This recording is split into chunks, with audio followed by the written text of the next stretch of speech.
నిర్లక్ష్యం చేస్తే ఉద్యోగాలు ఊడతాయి. ఫుడ్ పాయిజన్ ఘటనపై సీఎం రేవంత్ సీరియస్ మాటలు చెప్తున్నా కానీ ఏమైతే ఊడతాడు. వరుస ఇన్సిడెంట్ నేపథ్యంలో ముఖ్యమంత్రి కీలక నిర్ణయాలు. స్థానికల కోసం టాస్క్ ఫోర్స్ ఏర్పాటుకు సీఎస్కి ఆదేశాలు. హాస్టల్ గురుకులాల అంగన్వాడీలో ఫుడ్ సేఫ్టీ కమిటీలు ఏర్పాటు చేసిన చీఫ్ సెక్రటరీలు శాంతికుమార్ ఉత్తర్వులు. గురుకుల పాఠశాల హాస్టల్లో వరుసగా ఫుడ్ పాయిజన్ సంఘటన జరుగుతుండడంపై సీఎం రేవంత్ సీరియస్ అయ్యారు. బాధ్యులైన అధికారులు ఉద్యోగులపై చర్యలు తీసుకోవాలని ఆదేశాలు జారీ చేశారు. విద్యార్థులకు అందించే ఆహారంలో నిర్లక్ష్యం చేసినట్టు రుజువు అయితే ఉద్యోగాల నుంచి తొలగిస్తామని హెచ్చరించారు. విద్యార్థులు కన్నబిడ్డలు చూసుకోవాలని, వారికి పరిశుభ్రమైన వాతావరణంలో పౌష్టికాహారం అందించడంలో ఎలాంటి నిర్లక్ష్యం చేయొద్దని సూచించారు. కలెక్టర్ తరచూ పాఠశాలలు గురుకులను తనిఖీ చేయాలని ఆదేశించారు. ఇలాంటి ఘటనలు ఎందుకు జరుగుతున్నాయో తెలుసుకోవాల్సిన అవసరం కూడా ఉంది.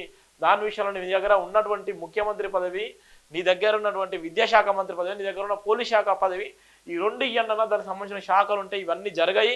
ఈ రెండు శాఖలు నీ దగ్గర పెట్టుకొని నువ్వు ఏం చేస్తున్నావు అర్థం కానటువంటి దౌర్భాగ్యమైన పరిస్థితి అయితే మనం చూస్తున్నాం.